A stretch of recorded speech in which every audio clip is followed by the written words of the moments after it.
હોકીના જાદુગર major ધ્યાનચંદને આજે બહુ મોટું સન્માન આપવામાં આવ્યું છે.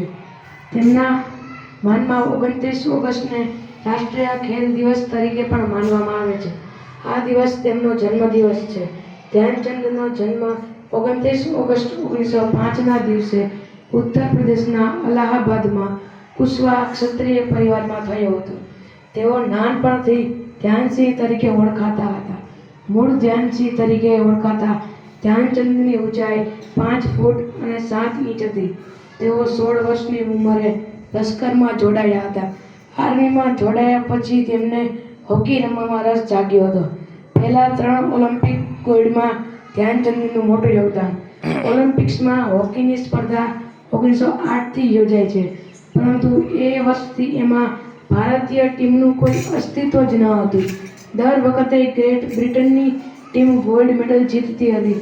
જોકે 1928ની અમસ્ટર ઓલિમ્પિક્સથી ભારતે આગમન કરવાની સાથે ધમાલ મચાવી દીધી હતી. પોતાની એ પ્રથમ ઓલિમ્પિકમાં ભારતે ગોલ્ડ મેડલ જીતી લીધો હતો અને ધ્યાનચંદ એ સ્પર્ધામાં હાઈએસ્ટ 14 ગોલ કરીને સુપરસ્ટાર બની ગયા હતા. 1932ની લોસ એન્જલસ ઓલિમ્પિક ગેમ્સમાં પણ ભારતે સુવર્ણ ચંદ્રક જીત્યો હતો અને એમાં પણ ધ્યાનચંદે સૌ કોઈનું ધ્યાન કેન્દ્રિત કર્યું હતું. 1936ની બર્લિન ઓલિમ્પિક્સ ભારતને સતત ત્રીજો ગોલ્ડ અપાવવામાં પણ ધ્યાનચંદની મોટી ભૂમિકા હતી. 1979માં 74 વર્ષની ઉંમરે અવસાન પામ્યા. તેમણે જીવનમાં છેલ્લા વર્ષો ઉત્તર પ્રદેશમાં પોતાના શહેર ઝાંસીમાં વિતાવ્યા હતા. 3 ડિસેમ્બર 1979ના દિવસે 74 વર્ષની ઉંમરે દિલ્હીની all India institute of medical સાયન્સમાં તેમનું લીવર કેન્સરની બીમારીને કારણે અવસાન થયું હતું. ઝાંસી હીરોઝ ગ્રાઉન્ડમાં તેમના અંતિમ સંસ્કાર થયા હતા. ઝાંસીની સિપરી હિલ પર હોકીની સ્ટિક સાથે તેમનું સ્મારક બનાવેલું છે. 25 વર્ષની કરિયરમાં ધ્યાનચંદે કુલ 1000 કરતાં પણ વધુ ગોલ કર્યા હતા, જેમાંથી 400 ગોલ ઓલિમ્પિક્સ સહિતની ઇન્ટરનેશનલ મેચોમાં હતા. ધ્યાનચંદમાં બોલ પર કાબૂ મેળવીને એને ગોલ પોસ્ટમાં પધરાવી દેવાની ગજબની ચપળતા અને કુશળતા હતી. ડ્રિબલિંગમાં તેમના જેવી કાબેલિયત હજી સુધી કોઈનામાં નથી જોવા મળી એવું હોકી જગતમાં હજી પણ કહેવાઈ રહ્યું છે.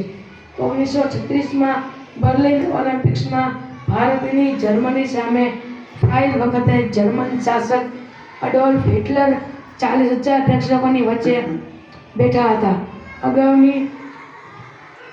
અગાઉની જર્મની સામેની પ્રેક્ટિસ મેચમાં ભારત 1-4થી હારી ગયું હોવાથી ફાઇનલ જીતવા માટે પણ જર્મની ફેવરિટ હતું. જોકે ડ્રેસિંગ રૂમમાં તિરંગા નજીક બેસીને વંદે માતરમ ગાયા પછી ધ્યાનચંદના નેતૃત્વમાં મેદાન પર ઉતરેલી ભારતીય ટીમે જર્મનીને 8-1થી હરાવીને સૌ કોઈને સ્તબ્ધ કરી દીધા હતા.